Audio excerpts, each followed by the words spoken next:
Vamos ver se vai. Alô? Boa tarde a todos e a todas. Então, se não sair aqui no microfone, acho que vocês me ouvem bem, né? Tá uma altura.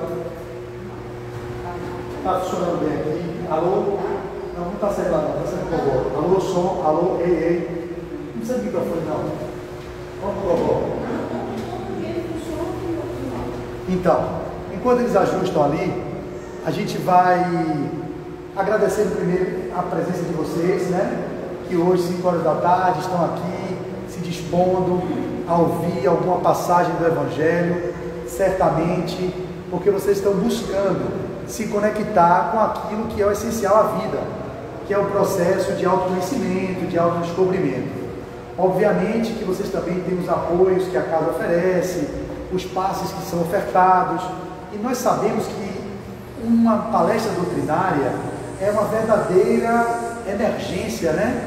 Onde vocês são atendidos nas demandas que vocês têm e que certamente vai acontecendo aqui um trabalho que nós não estamos vendo, mas que está acontecendo. Eu preferia falar sem microfone. Me liga tudo. Está dando referência aí mais. Deixa aí. Alô, câmbio, deixa eu desligar tudo aqui. Pronto. Vamos falar sem microfone e aí vocês vão tentar ouvir, porque acho que está bem audível, né? Eu falo alto, né? Pronto.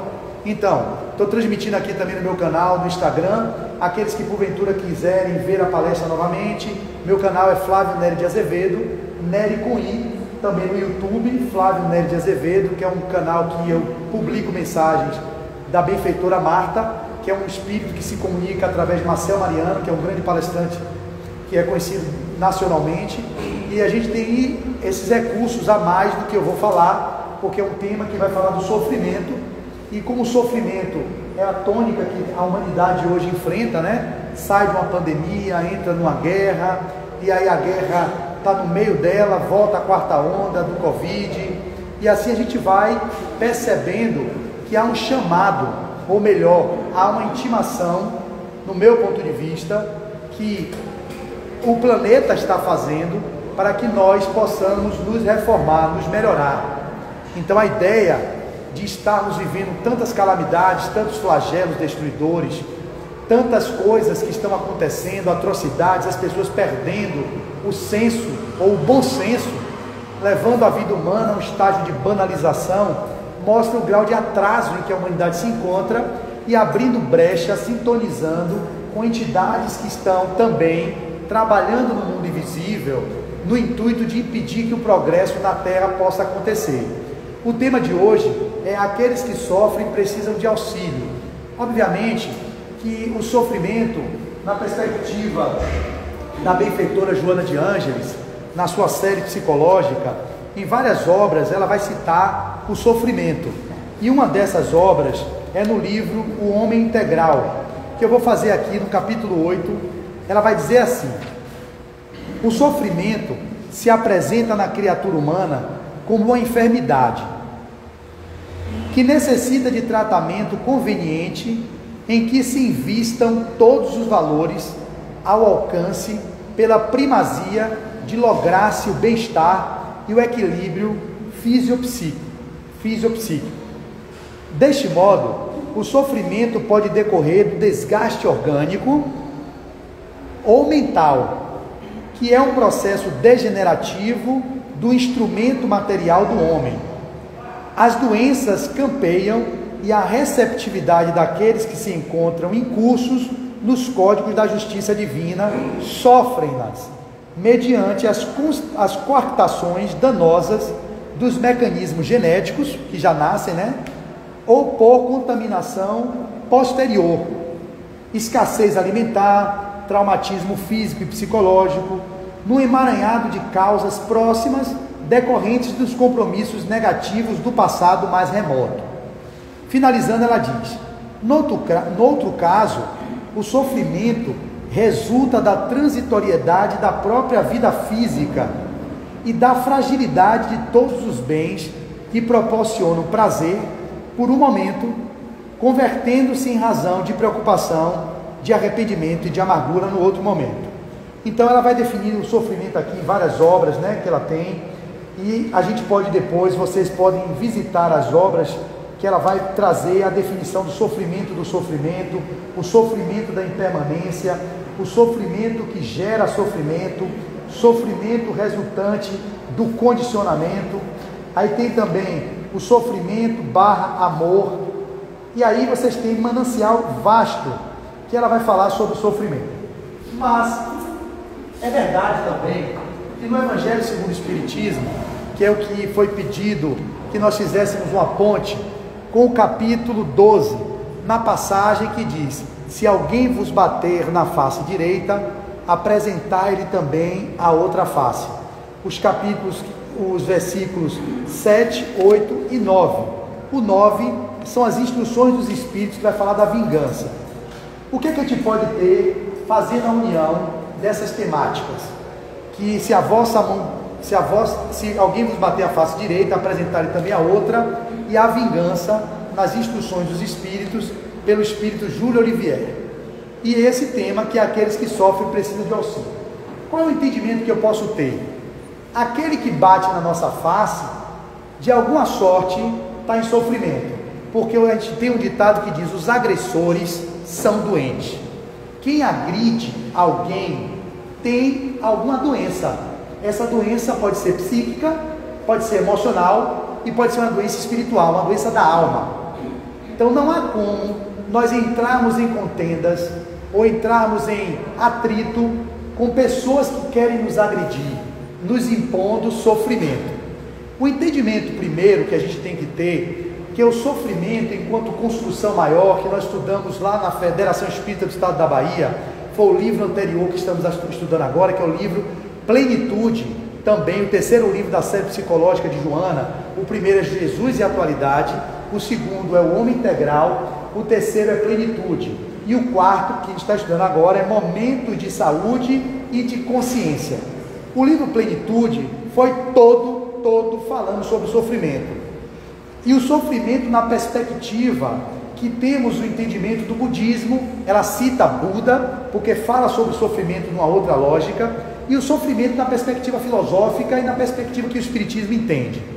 Na perspectiva budista, eles vão dizer que nós sofremos porque desejamos muito. Vocês vão entender, o sofrimento é maior a partir do momento em que o desejo se torna maior. Só sofremos porque desejamos.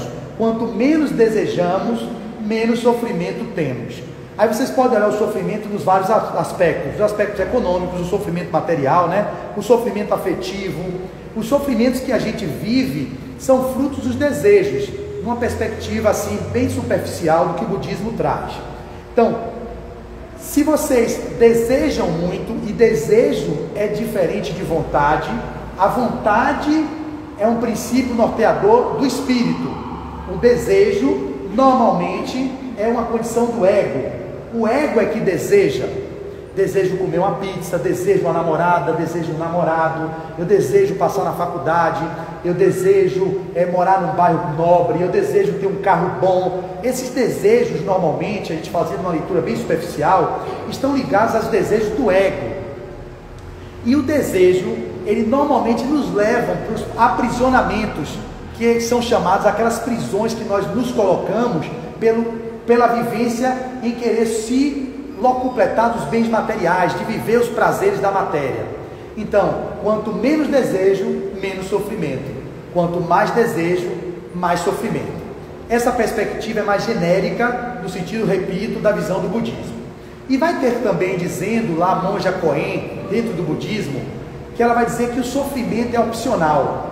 Ou seja, a dor é inevitável. Desde que você nasceu, tem dor. Sua mãe ao parir você ao ter tido um dedo furado, ou ter tido algum tipo de sabor, vai ter dor. Então, dor é inevitável à condição humana. Estar no corpo encarnado denota ter dor. Ninguém vai viver do mundo, tanto que a dor é tão necessária que o paciente diabético, que tem a polineuropatia do diabetes, ele vai perder a sensibilidade.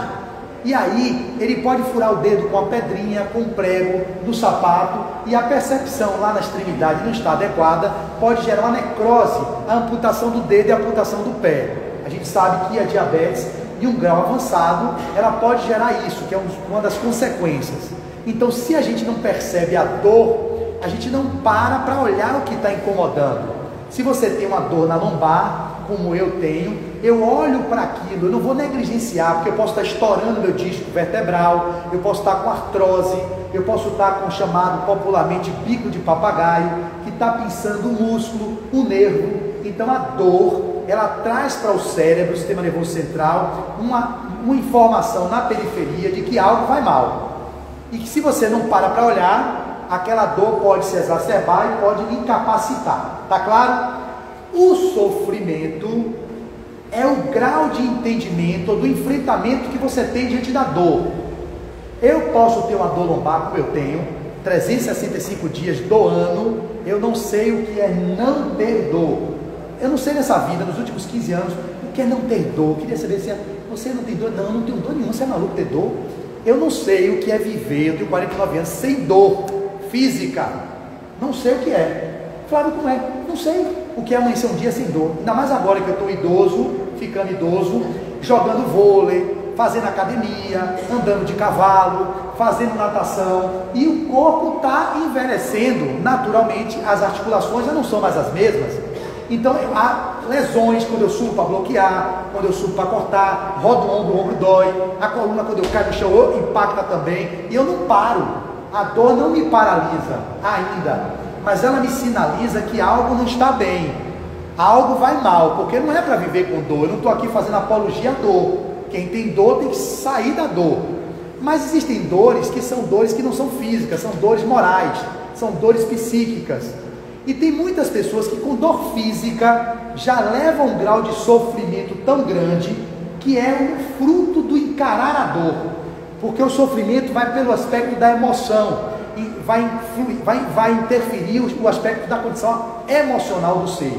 Como eu encaro a dor? Com resiliência, com tolerância, com paciência, com aquele ato de resignação diante da dor, como o irmão São Francisco, Francisco de Assis, que tinha um tracoma, que é uma dor ocular intensa, que na época dele não tinha um tratamento mais conservador, um tratamento menos agressivo, era uma brasa de um ferro queimando, que ia no olho dele e cozinhava o olho, sem anestesia.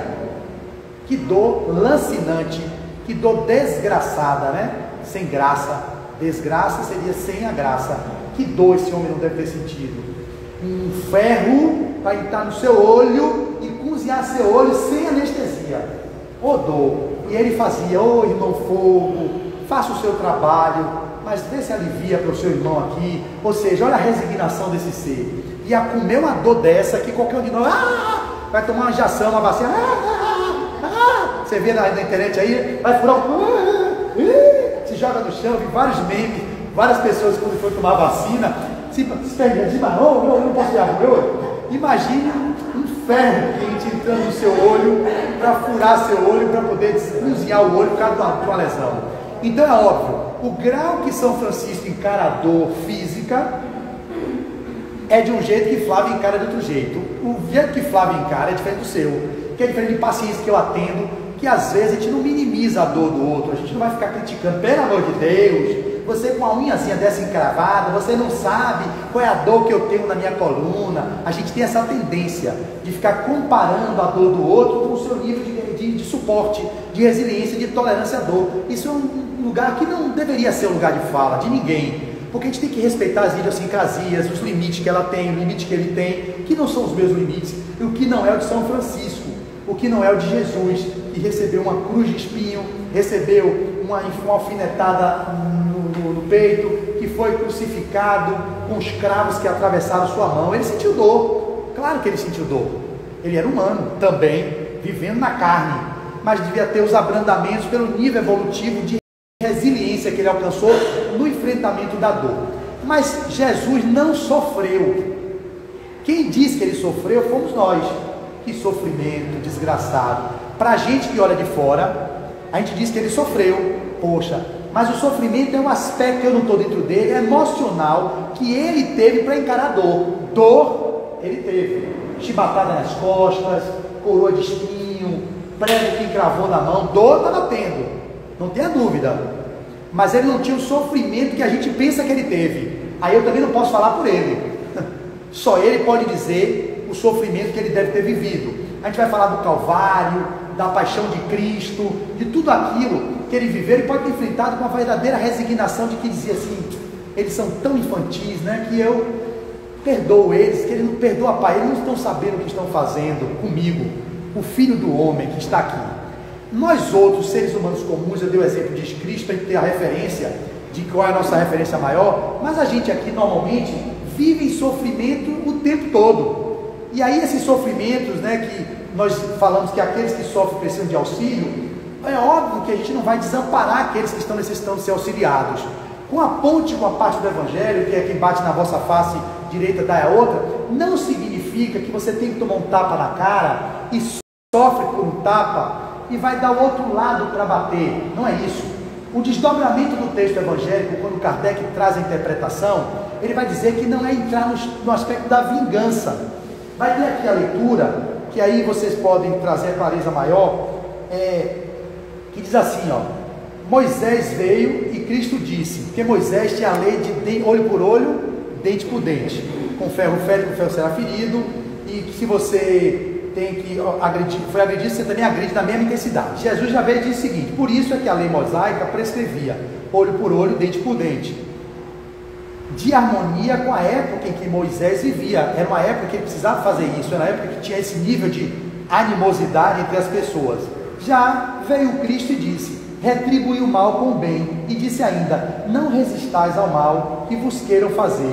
Se alguém vos bater numa face, apresentai-lhe a outra. No entendimento inicial que todo mundo interpreta, é assim: como assim, Flávio? Alguém bate na minha cara e eu vou e dou a outra? Não é esse o entendimento. Olha o entendimento que seria: ao orgulhoso esse ensino parecerá uma covardia, porquanto ele não compreende que haja mais coragem em suportar um insulto do que em tomar uma vingança, e não compreende porque sua visão não pode ultrapassar o presente. Então, é óbvio que o próprio instinto de conservação, que é uma lei da natureza, obsta a que alguém estenda o pescoço para o assassino. Enunciando, pois, aquela máxima, não pretendeu Jesus interdizer toda a defesa, mas condenar a vingança. Então, o que Jesus quis dizer nessa máxima não é que vocês não possam se defender das agressões alheias, e devem. O pescoço não deve ser colocado para guilhotina. O que ele está dizendo é que não vale a pena a vingança. Nosso mundo vive hoje do jeito que vive, porque nós estamos duelando. Os duelos do passado, que um dava as costas para o outro e atirava, ele existe nas mais variadas esferas, que como nós não trabalhamos o perdão, nós entramos no processo de competição, e o ego que está por trás disso, de não se sentir preterido, quando você não precisa ser literalmente um tapa na cara, você passa no trânsito, por exemplo, alguém lhe dá uma fechada, para os outros que estão vendo, vai dizer: ele é otário, ele deixou tomar fechada, olha, se acovardou. Como nós outros não queremos ficar mal vistos, a gente tende a ir para aquele ímpeto do orgulhoso, do prepotente, e vai para o combate, para revidar, para rivalizar. E nessa rivalização é que a gente perde a vida. Quantas pessoas já perderam a vida por um retrovisor que o mototaxista passou? A gente vê na televisão, o cara sai atrás com um carro querendo passar por cima do outro, e às vezes sai do carro e dá um tiro no outro por um retrovisor que às vezes custa 300, 400 reais. Olha a irracionalidade que a gente entra na rivalização, porque a gente não tem a capacidade de trabalhar o perdão, que é não rivalizar, não se vingar, porque é mais nobre para a gente e para os olhos divinos, aqueles que têm a verdadeira resignação, dizer: ok, você está doente, porque os agressores são doentes. O termo que eu estou tentando fazer a ponte com aqueles que sofrem precisam de auxílio. Por que precisam de auxílio? Porque quem agride é doente, e quem está agredindo está em sofrimento, em algum nível ele está sofrendo o desgosto de um dinheiro que não tem para ter as coisas que ele quer, uma mulher que traiu que ele não soube digerir, um pai abusivo ou uma mãe abusiva, um relacionamento tóxico, e que tudo isso denota que ele não soube perdoar, ele não soube aceitar, dizer sim à vida como foi, e esse lugar faz com que o sofrimento se instale. E a benfeitora vai trazer algumas outras definições que eu acho que vale a pena trazer para vocês. Ela vai dizer que o sofrimento em si mesmo é fonte motivadora para as lutas de crescimento emocional e amadurecimento da personalidade, que passa a compreender a existência de maneira menos sonhadora e mais condizente com a sua realidade. Às vezes o sofrimento que as pessoas vivenciam serve, se ela souber utilizar o sofrimento, como uma ponte para levar para o crescimento. É um engano e um ledo engano dizer que o Espiritismo preconiza o sofrimento. Mentira, nós não preconizamos o sofrimento. Nós entendemos que o sofrimento que nós vivenciamos, ele pode ser aproveitado como uma lição para o crescimento. É muito diferente dizer que a gente busca o sofrimento. Ninguém quer sofrimento. Ninguém deve buscar em sã consciência sofrer. E a gente tem 3 causas. Uma pergunta que fizeram a um palestrante espírita: poxa, como é que faz para lidar com a face, dando a outra face, quando a gente perdoa uma vez e novamente a pessoa insiste em nos machucar? E aí tem um evangelho que diz: perdoar 70 vezes 7 os pecados, né? Os erros que alguém tenha cometido. Só que a gente não tem essa resignação.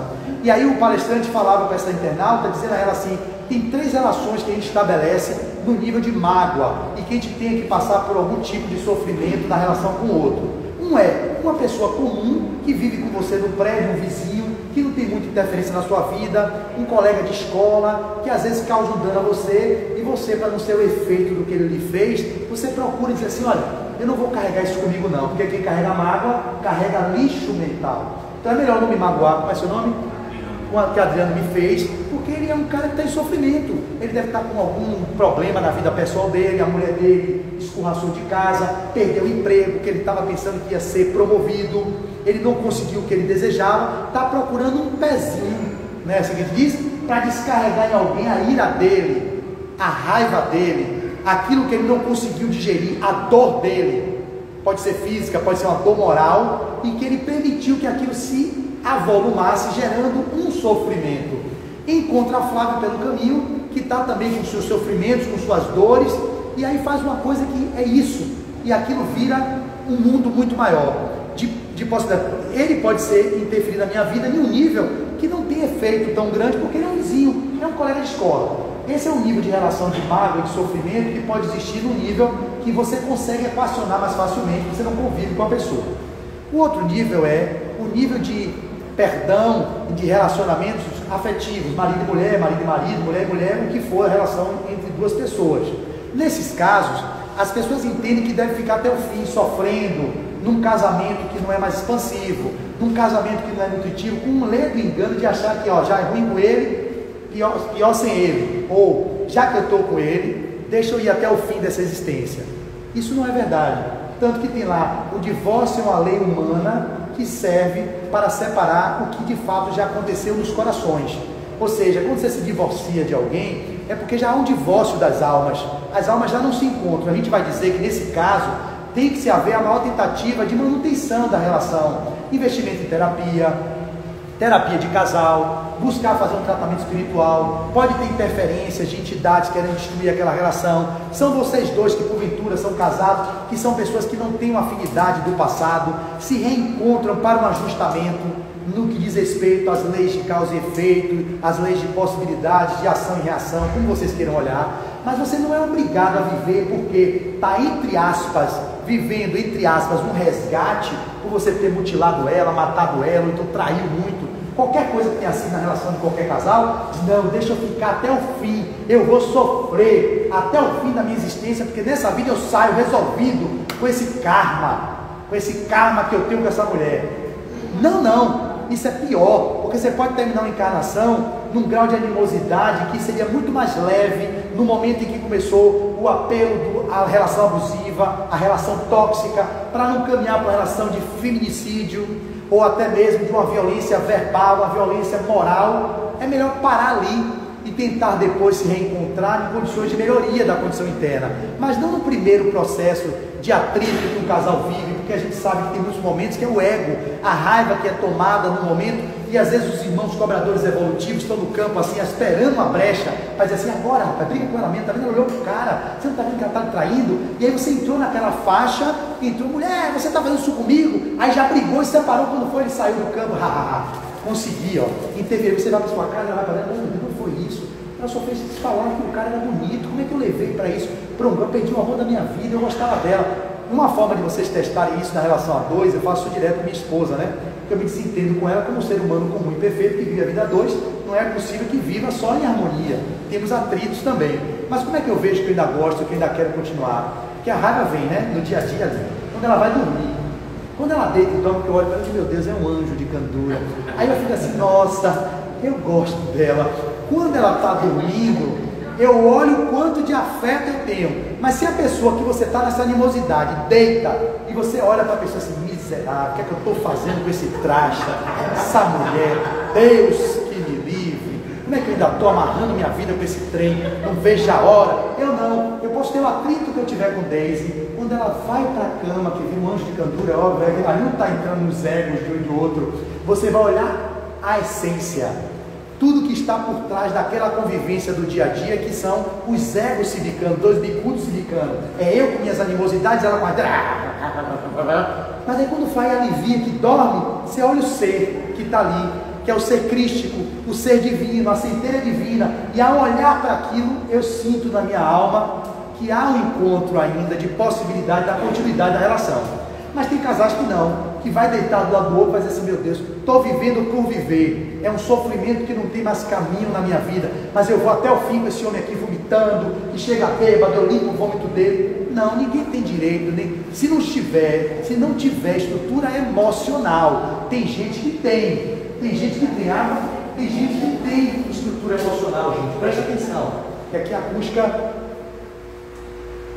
Tem gente que tem estrutura emocional para aguentar anos a fio um sofrimento, porque está sofrendo. Tem gente que não sofre, mas tem gente que está em sofrimento, mas tem estofo moral para seguir adiante, renunciando a alguns prazeres da alma em nome daquela relação.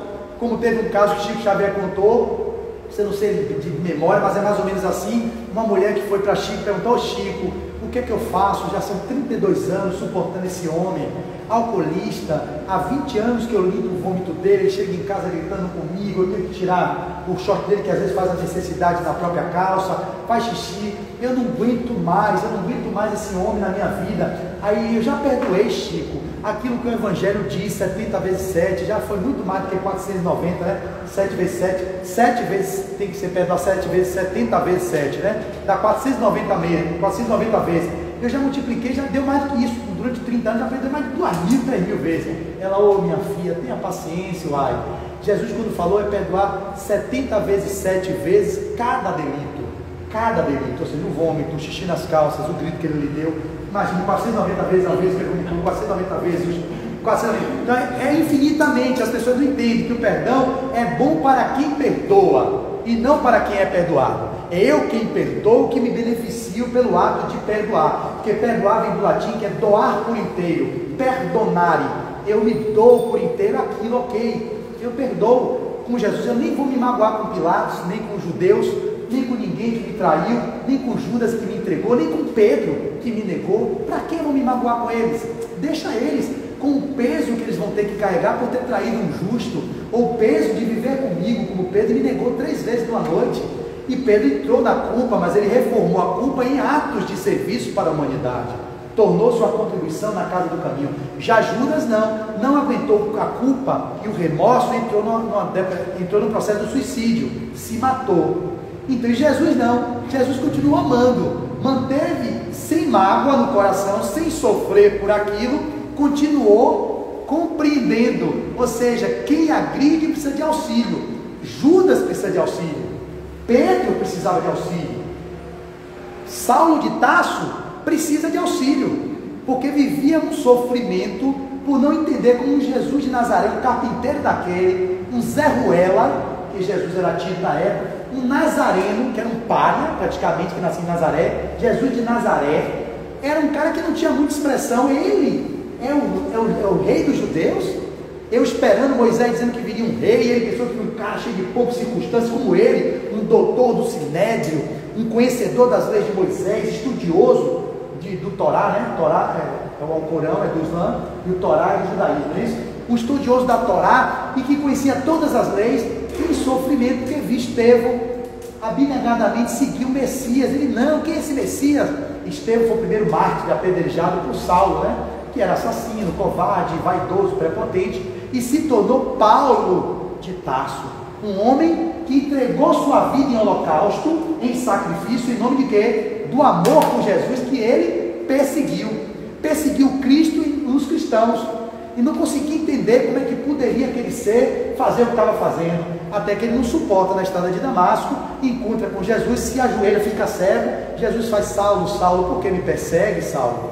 Aí Saulo: Jesus, o que queres que eu faça? Já não aguentava mais o sofrimento que ele vivia, de perseguir todo mundo e não ter fim. Foi em busca de Ananias no deserto, lá na estrada de Damasco, e o Ananias, ele vai: Saulo, entra em Damasco, que lá lhe darei as próximas tarefas. Fica 3 dias cego. Ananias, que ele foi perseguir para matar, com a carta de autorização do Sinédrio, que ele podia fazer o que ele quisesse quando ele capturasse, ele pega Ananias, bota a mão no olho dele e tira ele da cegueira, a cegueira física e a cegueira moral, a cegueira espiritual que ele se encontrava, e ele segue o caminho do Cristo, dizendo assim: já não sou eu quem vivo, é o Cristo que vive através de mim. Ou seja, ele transmuta um sofrimento de dor e de martírio num processo de transcendência. Ele pega aquilo, por isso que o sofrimento, se bem utilizado, se bem vivido, pode servir como um aprendizado evolutivo. O sofrimento dos 3 dias cego fez com que ele fosse para o deserto, viveu como tecelão, a sua base que ele aprendeu na infância, voltou àquele trabalho que ele aprendeu para poder fazer o serviço da tecelaria, volta para difundir o cristianismo, sofre, morre, decapitado por um centurião, e ali com a resignação do verdadeiro cristão. Vários exemplos de pessoas que foram mártires do cristianismo. Pedro não se sentiu possivelmente adequado em morrer crucificado como Jesus, falou: eu posso ser crucificado, mas de cabeça para baixo, e foi crucificado de cabeça para baixo. Então todo o expurgo do sofrimento moral que Pedro viveu, por ter negado Cristo, ele sofreu, ele teve a dor da negação, depois a emoção tomou ele da culpa, que não deveria ser, deveria ter, como ele depois fez, o arrependimento e a responsabilização diante do delito de ter negado Cristo, ou Judas, que entregou o Cristo por 30 moedas e reencarnou como Joana d'Arc, não é Joana Angélica, viu? E nem é Joana de Ângeles, e não é Joana Inês de la Cruz. Joana d'Arc era Judas.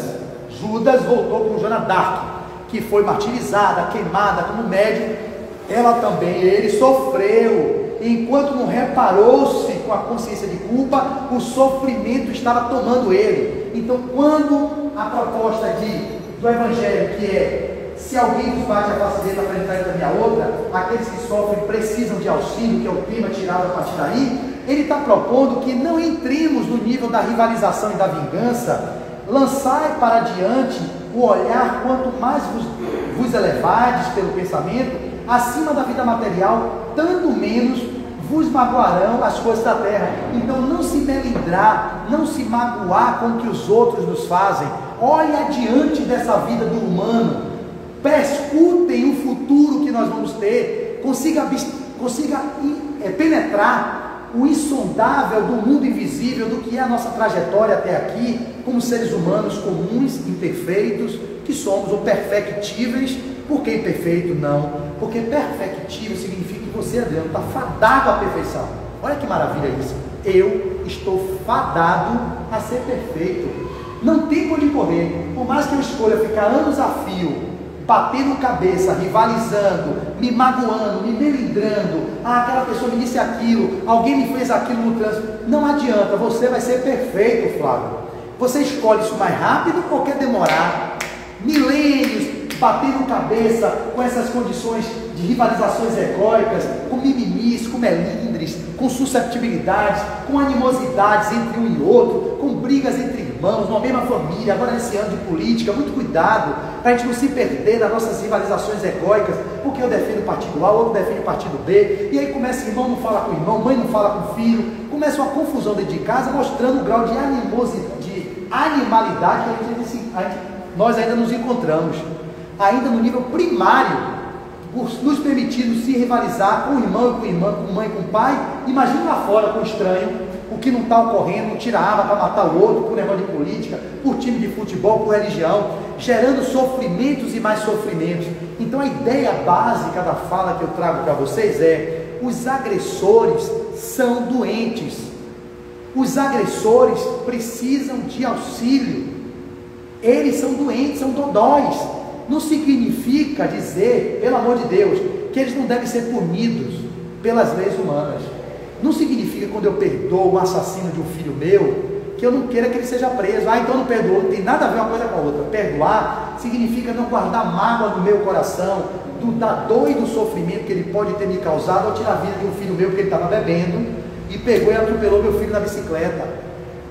Não significa que a gente não vai ter a dor e o sofrimento. Perdoar significa assim: eu não vou vingar-me dele, eu não quero vingança. Muitos querem vingança veladamente. Eu quero justiça, eu quero justiça.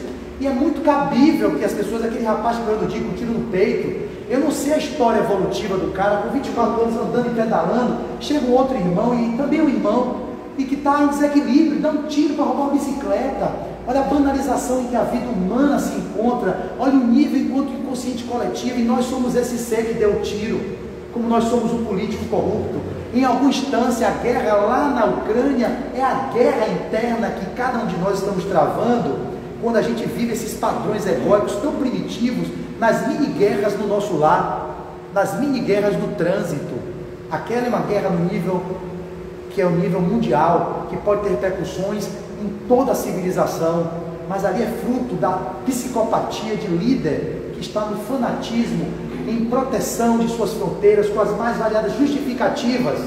O que a gente está dizendo é que ele não tem que ser punido pelos crimes de guerra que cometeu, mas a gente tem que também incluir ele como um irmão necessitado, como Hitler é um irmão necessitado, por mais que tenha feito o Holocausto, uma coisa deplorável, mas é um espírito infeliz, como Nero, que tocou fogo em Roma, como tantos Césares, como Pilatos, como outros que passaram pelo mundo, são irmãos nossos, que vão um dia ser perfeitos também. Isso é o resultado final, mas enquanto eles não são, dá uma vontade de esganar, não é? É normal, a gente quer esganar, diz assim: poxa, eu quero justiça, eu quero justiça. A justiça ali no passado era o olho por olho, dente por dente. Ele ia lá e rivalizava mesmo, ou seja, pegava e duelava, tirava a vida do outro, como muitos hoje fazem isso. Não consegue esperar a justiça humana resolver e vai querer resolver com a justiça das próprias mãos. E aí comete mais um crime, para ele próprio depois ter que se reconciliar, porque a lei de causa e efeito, as leis de possibilidades, elas vão se ajustando ao longo das encarnações sucessivas. Então o melhor caminho, a recomendação que a gente tem, é de que nós outros estejamos vigilantes, em não entrarmos em contendas. Não vale a pena. Quando eu falo para vocês isso, meus irmãos, eu falo para mim, porque eu me vejo nesse lugar o tempo todo, entrando em picuinhas, em discussões de condomínio, num jogo de vôlei, numa academia, ou no mar, descendo numa onda. São vários lugares que vocês têm que estar atentos aos momentos em que vocês são tomados pelas paixões egóicas. Não é para terminar? Não, porque são... Não, para mim é 5h40, posso mais 5 minutos? Então mais 5 minutos eu encerro. Aquelas contendas que nós vivenciamos nas pequenas relações que a gente estabelece, que vai, eu vou falar da minha experiência, numa onda que você rema para descer numa praia, vem um outro surfista que remou e pegou, aí você já está na onda para descer, você tem que recuar, e você fica com raiva dele, a onda era minha. E aquilo pode tomar uma proporção, que é uma picuinha, que a gente não sabe onde pode parar. Aí depois você fica com aquilo martelando, se martirizando com aquilo. Aí você olha para ele, seu surf já não está mais no lugar de curtir a natureza, de deixar para lá, porque o ego não gosta de ser contrariado. Aí você vai pegar uma outra onda para chegar na vida dele, aí dá uma rasgada, aí molha o cara assim, dá um banho, ei, seu otário, existe isso em todos os lugares, em todos os ambientes. A gente vive essas tretas. Eu estou trazendo o ambiente do surf, porque é o lugar de onde eu vivo. Eu posso trazer um exemplo claro, é o exemplo do trabalho, onde você está com o seu colega que fez uma besteira, lhe deu uma denunciada para a sua chefe, e aí você pega e vai se deixar miserável, você guarda aquilo como mágoa, para depois, gerando um sofrimento, às vezes não dorme direito, vai para cá se martirizando, falando: minha mulher, isso aqui, ou então, exemplo claro, você pega e recebe uma dura do seu chefe, e aí você pega, sai na rua, dá um chute no cachorro, aquele cachorro sai, com raiva, pega ali seu filho, está passando de bicicleta, morde o menino, e aquele menino que foi mordido pelo cachorro volta para a emergência, para você que é médico, atender ele lá na própria emergência. que era um menino que era seu filho, que estava passeando, e ele chega na emergência. Poxa, então, o que é que adiantou meu chefe me dizer uma liberdade no plantão? Eu fiquei com raiva dele, a minha raiva me gerou dor, e que me gerou um sofrimento a ponto de eu ficar, quer descontar em qualquer coisa, vi um gato, um cachorro, chutei aquele cachorro, o cachorro saiu com raiva de mim, porque recebeu a galinha pulando, mordeu aquela criança, e a criança foi mordida e que veio até a mim mesmo no plantão que eu ia dar para ter que socorrer meu filho. Olha o ciclo da raiva, da mágoa e do ressentimento, gerando consequências que voltam às vezes para nós mesmos. Então não vale a pena. O objetivo maior é amar, porque quando você ama, significa dizer assim, ó, eu digo sim para a vida como ela é. Olha, gente, é um processo constante. Eu acabei de falar agora no Centro Mensageiros da Luz, 3 horas da tarde, Casa de Arapiraca, um centro muito conhecido aqui em Salvador. Eu falei lá há pouco sobre conhece-te a ti mesmo. Se vocês quiserem ouvir a palestra, está lá no meu canal do Instagram e vou publicar daqui a pouco no meu canal do YouTube. A de hoje também vai estar no Instagram, Flávio Neves Azevedo, e vai também para o meu canal do YouTube. E tem outras mensagens que vocês podem complementar a minha fala. Mas é assim que a gente vem dizendo, nós estamos no movimento de autodescobrimento. Reconhecer que você é raivoso, que você é intolerante, que eu sou vaidoso, é o primeiro passo para a gente se iluminar. Não há como iluminar-nos apenas renegando a sombra, não olhando para isso. Não, eu sou bonzinho, eu sou altruísta. Não, eu sou vaidoso, prepotente, arrogante e orgulhoso. E como na questão 903, qual é o tipo de emoção, tem uma palavra lá, que mais de mazela, não sei a palavra, é o egoísmo, e que é a mãe de todos os outros, de todas as outras inabilidades que nós temos na vida. Porque nós somos egoístas, é que vivemos isso que vivemos, querendo sempre manter o ego na condição de destaque. Então eu não posso ser preterido na praia, porque o ego se sente vergonhado. Pô, o cara passou na minha frente, me deu uma rasgada na cara, me molhou, poxa, como é que pode? Eu fui ali, ele disse assim, nada meu velho, ele é mais forte que eu, só porque ele é mais forte que eu, não tenho como bater nele, eu vou pegar uma arma e dar um tiro, que é assim que acontece. Como a gente não suporta ser humilhado, e só é humilhado porque o ego é inflado, o ego não é resiliente a coisa assim, ok irmão, segue seu caminho. Eu já tive na minha vida momentos que eu consegui fazer isso, engolir sapos.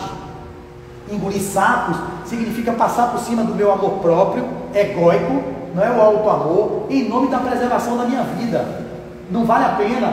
Eu lembro muito tempo que eu conto isso, quando eu ia para a FEB uma noite de segunda-feira, que eu tenho 20 anos lá, 22 anos, e eu estava indo para uma palestra de peixinho 6 horas, pegando aquele trânsito ali do Guatemi, próximo ali do Atacarejo, e eu vinha com um carro naquelas pistas que são amplas, eu ia pegando a missa, porque o cara me meteu assim, o carro me fechou, aí quando ele me fechou, isso tem mais de 15 anos, eu digo o quê? Veio o homem velho, veio a raiva, veio a animosidade, veio o animal de bruta raça que há em mim, e que se eu não reconheço que ele existe em mim, ele me toma, e aí é que você é tomado por isso e pode fazer uma besteira. Se você reconhece que você tem esse animal de bruta raça, você não vai adoecer, ficar com problema de gastrite, com enxaqueca. Você sabe que aquilo é fruto do seu ego, da sua vaidade, da sua prepotência, que está sendo ali em algum momento maltratada, e por você não querer aceitar, você fica resistindo com aquilo, diferente de, poxa, eu vi que o cara me fechou, eu ia pegar o carro, acelerei, cheguei a pegar o carro, para rivalizar com ele. Aí quando eu fui botando, meu Deus, aí me viu uma lucidez, eu digo, pra que isso?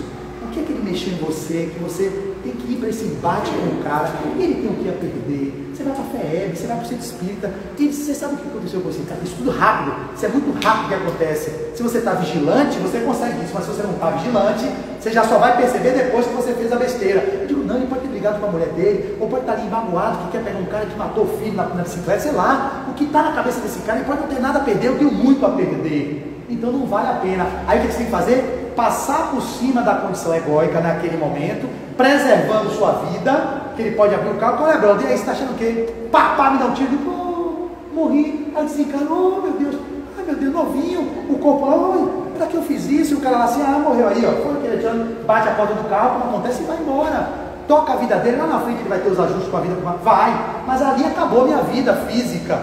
Para quê? Por causa de um ego, por causa de uma arrogância, de um ego inflado, de uma vaidade, de uma prepotência, de não trabalhar a resiliência. Só que você não trabalha a resiliência nem a humildade mudando na persona, na máscara. Veja a minha palestra, não é mostrando que você é bonzinho, no ego também, criando uma outra persona de que eu era egoísta, agora eu sou altruísta, eu era prepotente, agora eu sou humilde. Não, ninguém faz isso assim. Vocês constroem outras personas para poder esconder aquilo que você não quer revelar. É diferente de se transformar. A ideia é olhar para a sua prepotência e assim, porra, eu sou prepotente. A Adriana vai dizer assim, poxa, eu sou prepotente mesmo. E o que faz com isso? Nada. Reconheça.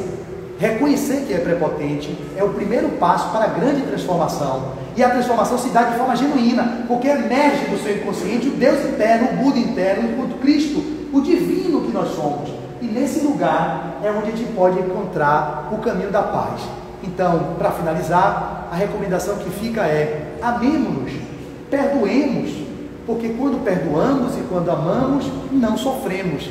E quem sofre precisa de auxílio, porque quem agride e quem faz esses tipos de coisas que eu relatei é porque está em sofrimento psíquico, físico, emocional, moral ou espiritual. E o que a gente precisa fazer? Não é dar a outra face, significa não se vingue desses agressores. Eles são doentes, e como doentes, ele pode no primeiro momento você não conseguir nem orar por ele. Se você não tem condições, não seja hipócrita, vou orar por ele. Tem gente que a gente não consegue orar.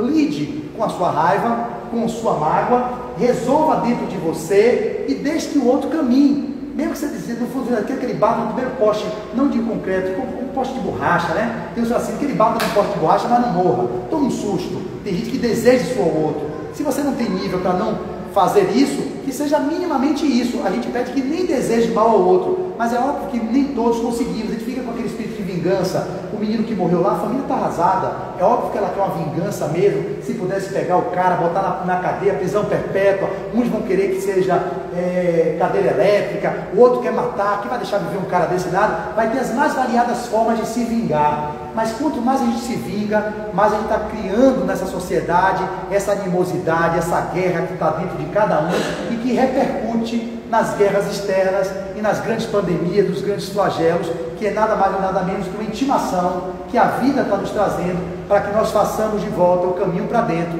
porque encontrando o caminho de volta é onde vocês encontrarão a verdade, e é essa verdade que vai nos libertar das nossas paixões, das nossas mazelas, das nossas inabilidades, fazendo com que sejamos seres divinos, manifestando o melhor de nós aqui no reino do humano. Muito obrigado e muita paz. Perfeito, né, gente? Olha o microfone perfeito, tá vendo? Só para tentar falar. Gente, Flávio, ele respondeu o tema dele perfeitamente. Ele, quando ele recebeu